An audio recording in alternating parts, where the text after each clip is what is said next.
Well, good morning, everyone, and happy Tuesday. It is July 13th, and we have another great show planned for everyone today. Friend of the show, Matt Stoller, will join us to make sense of Biden's sweeping executive action on big tech and big pharma. Plus, Brad Wilcox makes the case for universal childcare.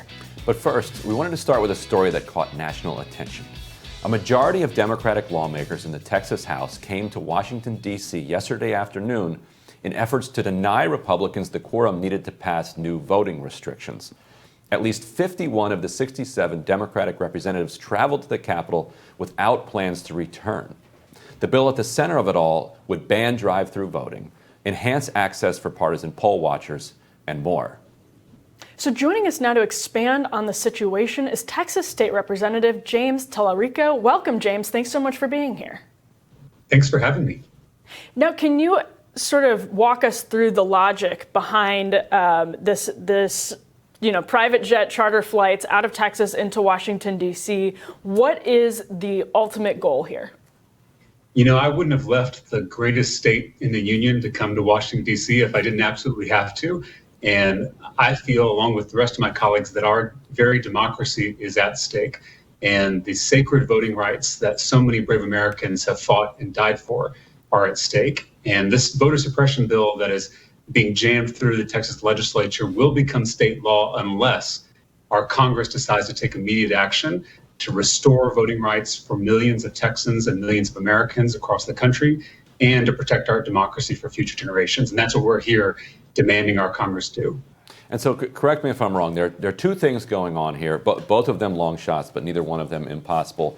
On the one hand, by fleeing, you're attempting to deny quorum and attempting to make it so that the legislature can't convene to pass this legislation. But at the same time, you're here in Washington rather than, I think, Oklahoma or New Mexico, like Democrats did the last time they tried this in around, I think, 2003, in order to push for congressional action, the For the People Act, which would override what Texas is doing. Is that right? And why would the former succeed where it failed in 2003?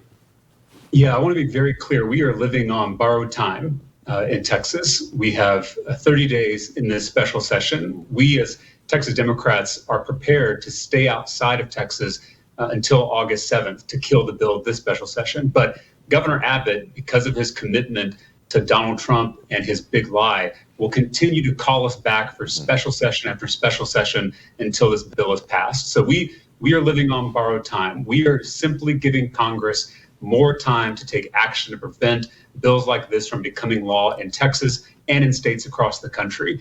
And so the end game is to get Congress to act, to pass the For the People Act, the John Lewis Voting Rights Act, to save our very democracy. There's really no option without Congress taking action for us to stop this voter suppression bill from becoming law in the state of Texas. Are there any provisions that were implemented in Texas, let's say drive-through voting, that were COVID sort of emergency provisions that some of the Republican legislation would walk back? Do you think any of those provisions that were implemented under emergency circumstances should be walked back?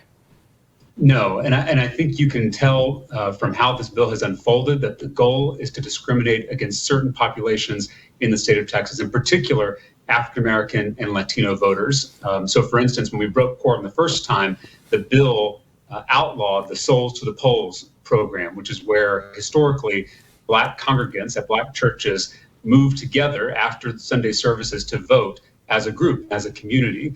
And the bill specifically banned early voting during Sunday mornings when Souls to the Polls occurs. And the goal was very clear: to prevent Black voters from exercising their constitutional rights at the ballot box in Texas so that Republicans could hold on to power. So this bill is masquerading as a lot of things, but the only goal of this piece of legislation is to make it harder for Texans to vote and to exercise their sacred constitutional rights. I'm curious, and Emily might have some insight into this too. How do Republicans in Texas justify banning Souls to the Polls as anything other than what it seems like? Like, what's the fig leaf that they kind of try to cover that with? They said it was a typo. When they were caught, they said they changed 11 a.m. to 1 p.m. and that was a typo. Now, I can maybe see how you would delete a 1 but I don't know how you change AM to PM as a typo. So, there are going to be a lot of excuses. So have they changed that? Is it now back? That part has been taken out of the bill because of our first walkout. But there are still so many dangerous provisions in the current version of the bill. And also, there's no guarantee that the bill won't get worse throughout the process like it did during the regular session in the spring.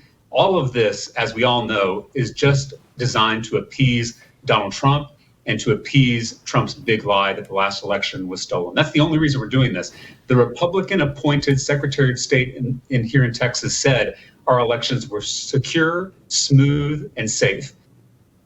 Used those exact three words to describe the election in 2020 and in 2016. And yet, Republicans think that there is a massive problem of voter fraud in the state of Texas. Texans are more likely to get struck by lightning than to commit voter fraud. So I think we all know this song and dance, and we know the goal is to earn Trump's endorsement for Abbott's 2024 presidential campaign. The goal is to pander to far-right Republican primary voters, and not to reform our election code in any serious or substantial way. I mean, I wouldn't dispute that some of it is pandering, but I think also walking back emergency provisions, there's some substance in it. But the group of lawmakers held a press conference after landing in D.C., calling on Congress to pass federal voter protection legislation. Let's take a look at that. We are going to use that time to plead with our friends and our colleagues and our leaders in the Congress that the time is now. There is no more time. You must pass strong federal voter protection legislation, and you must do it now. You must do it before the August recess. Okay, so what's interesting to me about that is essentially what's happening is this call for nationalizing provisions. So like HR 1, for instance, includes a national ban on voter ID laws. Do you think that voters in Texas want to see lawmakers like yourself leave Texas, go to Washington, D.C., and call for more federal interference in Texans' efforts to secure their own elections? I think my constituents in Williamson County, Texas, want to make sure that every single eligible voter is able to exercise their constitutional rights at the ballot box. It's that simple. Are they not able to do that now? Right. Texas is one of the hardest states to vote in. And with this bill, it's going to be even harder to vote. And there are direct consequences to that. If you look at voter turnout by state, Texas ranks toward the bottom in every single election, even high profile elections like 2020. And that has a direct consequence in governing, because if Texans aren't able to exercise their rights at the ballot box, if they're not able to take ownership of the democratic process, then they lose when it comes to policy at the state capitol. You saw here in Texas that we weren't able to keep the lights on. Low-income Texans of color died because our state deregulated and privatized our energy system. That's a direct result of folks not being able to participate in the democratic process and elect leaders that are going to fight for their communities. So this is not some abstract poli-sci course. This has a direct consequence on people's lives. And that's why so many of my colleagues have decided to abandon our families, our loved ones, elderly parents, sick relatives, our day jobs to do this. We're going to be out of our state for weeks, maybe months, because we feel that our precious democracy is withering on the vine. So President Biden is set to deliver a major speech on voting rights today in Philadelphia. The White House says Biden will deliver remarks on actions to protect the sacred constitutional right to vote.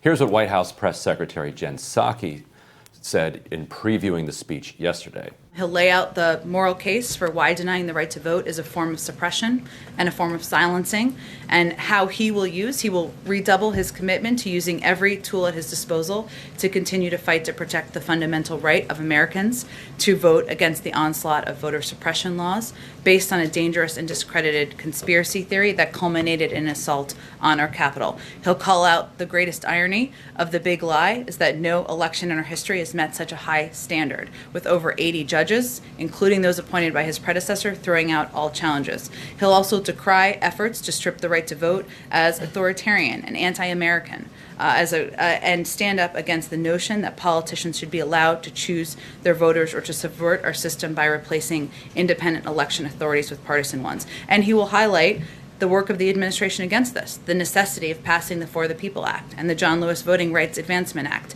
and how we need to work together with civil rights organizations to build as broad a turnout and voter education system to overcome the worst challenge to our democracy since the Civil War. So what kind of intel have you picked up so far in Washington? Have you spoken with members of Congress or staff on Capitol Hill? There are different camps in D.C. Some think that this entire effort to pass anything through Congress is more or less doomed. There are others who say no. Joe Manchin is engaged in serious negotiations. Biden just needs to be pressured to actually get engaged. What's your sense of whether this is still possible? I was so excited to hear what President Biden will be saying in this speech. It sounds like it's going to be the exact message that our country needs at this pivotal moment in our history. And words are powerful, but what's even more powerful than words? Majorities. And our counterparts in DC, our fellow Democrats at the federal level, have majorities in both chambers. We have the White House, and yet we can't seem to get our act together to pass legislation to restore voting rights and protect our democracy. We as Texas Democrats are in a very different position. We're in a minority in the state of Texas. We haven't won a single statewide office since 1994 in Texas, and yet we are risking everything, our livelihoods, the security of our families, our own political careers, so that we can stand up for our democracy and do everything we can to protect the freedom to vote for millions of Texans. I'm hoping that we as little Texas Democrats coming to Washington, D.C. can at least be an example to President Biden, Vice President Harris, Speaker Pelosi, Leader Schumer, Joe Manchin, that everything has to be risked to protect the American experiment. And that experiment, I fear, is in mortal danger given Donald Trump's big lie and given the actions of Republican legislatures across the country to systematically undermine the right to vote. Everything has to be used. Every tool in the toolkit has to be used to save our democracy. And that is the message we are delivering to Washington. Speeches are great, but we need action, and we needed it yesterday. So do you have plans to meet with the White House? Has the White House reached out to you at all since landing here in D.C.? So as you know, we had to keep this quorum break pretty quiet up until the moment the news broke yesterday. And so we did not schedule meetings, but we have frantically in the last 24 hours had a lot of senators and Congress people reaching out to us to schedule time to chat today. And we're going to be on the Hill in just a matter of hours to start those meetings. And I look forward, Vice President Harris met with us the last time we were here in June. And I hope the White House will meet with us again and hopefully take a page out of our playbook and risk everything to ensure that democracy will survive for the next generation. Well, Representative Talarico, thanks so much for joining us. Really appreciate it. Thank y'all for covering this. You got it. The youngest elected state representative in Texas history. There you go. And we'll tell you what's on our radars next.